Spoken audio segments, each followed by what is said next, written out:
Hello everyone, welcome back to the channel. I'm Adam. This is the second in the series of our build of the cheapest side-by-side Polaris 900 in the country. We believe anyone else out there finds one cheaper, we'd like to hear from you. So a couple of thank yous first. It's been nice to have a few positive comments from the people that watched the video. Obviously we ain't gone viral overnight, didn't expect that, but it's quite inspiring when people have nice things to say. So it inspires you to go on instead of people hitting you with negativity, which can put you off. So a couple of thank yous. People on Facebook, there was two of them have commented and got in touch, and it was two guys that actually used to previously owned this buggy, which is quite interesting. The one guy is called Ivor Buggy on Facebook. I don't think that's his real name. If it is, it's a good name anyway. I'm a bit jealous. And the other guy called Frankie, who have both previously owned this buggy and could shed some light onto its past, basically. They sent some. We've had some cool pictures sent of it back when it was racing as well, which is good. We'll stick them on the end of the video, so that'll be good to see. Also, we're going to start this video with basically we've got the wiring to go through, which is a bit of a mess. We know that anyway. So we've got to basically cipher which is the wiring from the ZX9 engine of the Kawasaki Ninja, the 900, and which is the existing wiring. Once we can chop the wiring out that's been patched in from the bike, it will be a lot easier to see where we're going to go from there to move forward.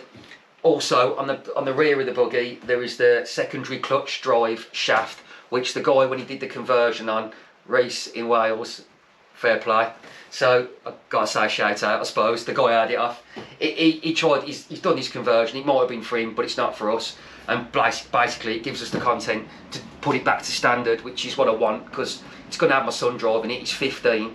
Don't really want a 15-year-old driving a side-by-side with a Kawasaki Ninja engine in it. It's just be too much. And also the gear shifting wasn't ideal, so that's all got to go. These are sort of classed as an automatic, really. You sort of crack them in drive and go.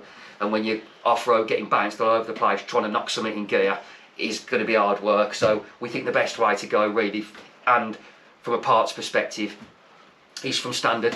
While I'm talking about parts, it'd be nice to know if anybody in the UK that watches this video has basically got any information where we could possibly get some second-hand bits from. This is quite an old RZR.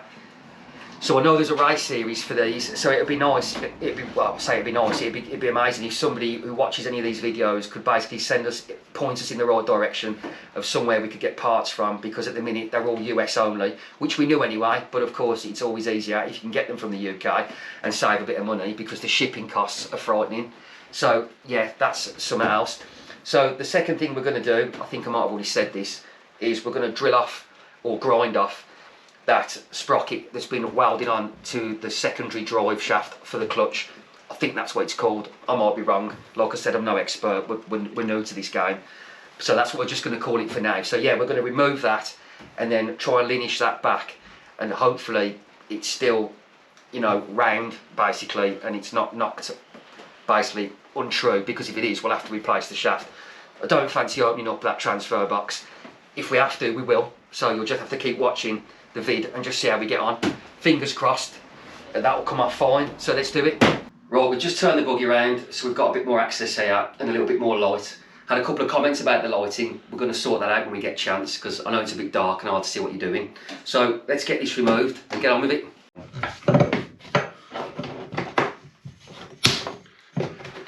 That's the one off.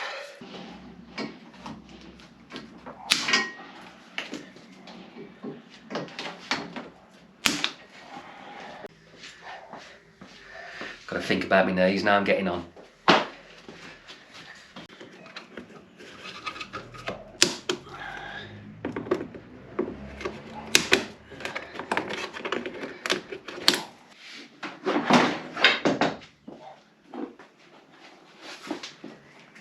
Right, I've removed this rear quarter plastic, so now I'm going to have a go at cutting this sprocket off this shaft here. I'm going to use my recip saw first of all. I don't know if it's going to work, but it's probably safer than grinding, because the position I'm in here, I'm going to light up the crown jewels if I ain't careful.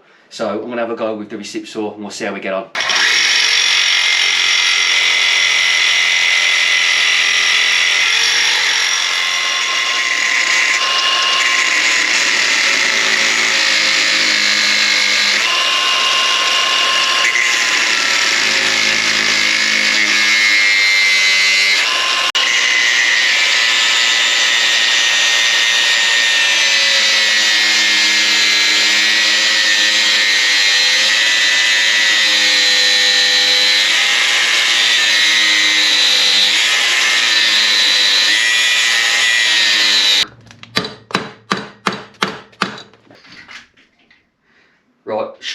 bit, to be honest, because of the guards on.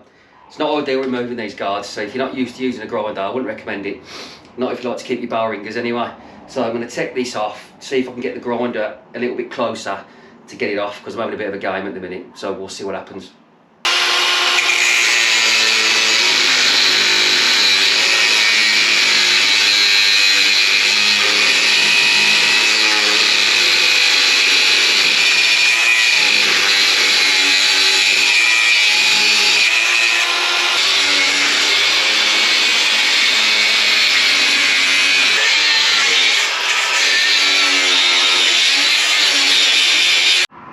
Right, I've just grinded that off. That was an absolute nightmare. So let's have a look. Just bring the camera in here, Phil. As you can see, I've cut it. This is as close as I can get now, with obviously cut it into this with the slitting disc on the grinder, because that's not what you want to do. So in the comments, it'd be interesting to hear if anybody knows how important it is that this is perfectly round like that, because what I can see, this spline here looks to me like where the secondary clutch goes onto this. So I could, if anyone knows, we'd love to hear it, how important that is. We're going to put the sanding pad on the grinder now and sand them welds back the best we can, then we'll take it from there. Right, I've changed the disc on the grinder, put a heavy duty sanding disc on. So I'm going to have a go now at finishing these welds back just inside here. Phil's going to bring the camera in so you can see a bit more close up. He's laughing, you know the joking matter, Phil. So we're going to get in there now. See in there? These. We'll try and sand these back now, get it nice and smooth like this. Let's see what happens.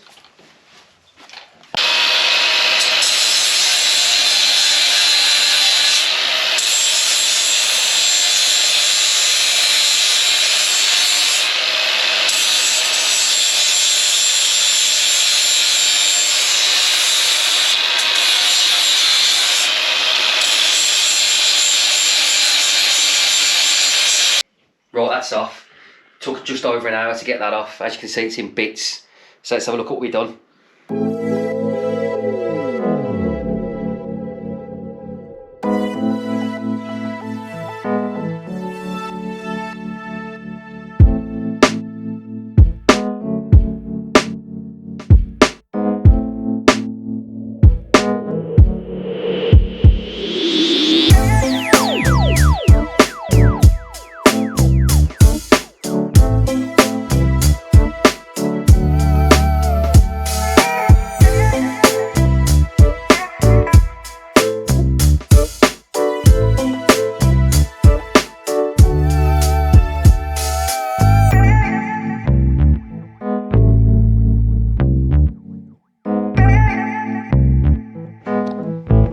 Right, while we was doing that job we was going to do the wiring next, but Frankie, one of the previous owners, the guy who actually owned it before the guy I bought it off, has just messaged Phil to say he suspects there might be an issue with the engine.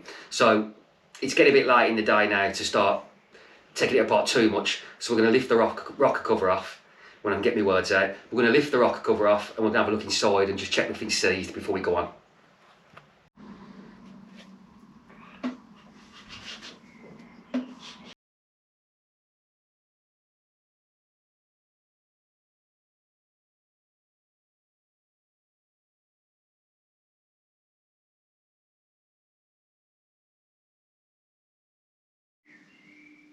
Right, we've lifted the rocker cover off, came off without a problem. So at this point, we still haven't tried to turn the engine over. So Phil, if you just bring the camera in a little bit, I'll just get hold of this clutch now and I'll see if we get it to turn. So it's turning, so it's clearly not seized. So that's some good news, I think. Doesn't look, it's quite dry in there, but it's been sitting upright for some time, so all the oil's drained through, but it's not bone dry. So it's just, basically time will tell, won't it, really? We've got a chance at one, so. Right, we've had the rocker cover off, we've had a look inside. It doesn't look very good. I can turn the engine over with my hand, but it's filthy in there. So what we're going to do next is we're going to put the rocker cover back on, turn the engine on its side, take the sump off, drop the oil out and check for any metal shavings, see if that makes things a bit clearer.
Right, we've dropped the oil out of it. We've removed the sump, which has got metal shavings in, which we did kind of suspect was going to happen. So it's not like it's a big surprise. It's just obviously it's a little bit disappointing. It's more money, but what can you do, eh? Beans on toast for a bit, never mind. Sorry, Rach. But so yeah, it's going to have to be rebuilt. The guy we're going to take it to is Dave at CR Auto Engineering. He's done another engine for us, which is also going to be on the channel. It's a Mark II MG Metro Turbo, so that will make some good content. So if you keep an eye on the channel for that video, it'll be coming soon when we drop the engine back in that and get that running. So if you like what you see, don't forget to like and subscribe. See you on the next one. Just before we go, make sure you watch the video to the end because there's some cracking outtakes on this one. See you on the next one.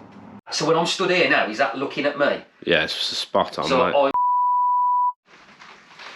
Hello everyone, welcome back to the channel. Hello everyone, I'm Adam. Phil's the cameraman. Still a couple of things. We've had a couple of messages of some people that watched the video. Hello everyone, welcome back to the channel. I'm Adam and Phil keeps laughing. Hello everyone, I'm Adam. Welcome back. Welcome. And then the second thing we're going to do is go around the rear end. Quite helpful to know. They And, also sent. Yeah, sorry, go on, Phil. sorry, go on. They also sent over That now, no. a couple of pictures. Not my face. Well, we got them. Start again. Right, we've turned the engine over as you've seen. It's very dirty in here. Very dirty. Right, we dropped the oil out. Oh my god. We've also got another vehicle that's going to be on the channel. It's not a side-by-side, it's a Mark 1 MG Metro Turbo. Smart. It's a Mark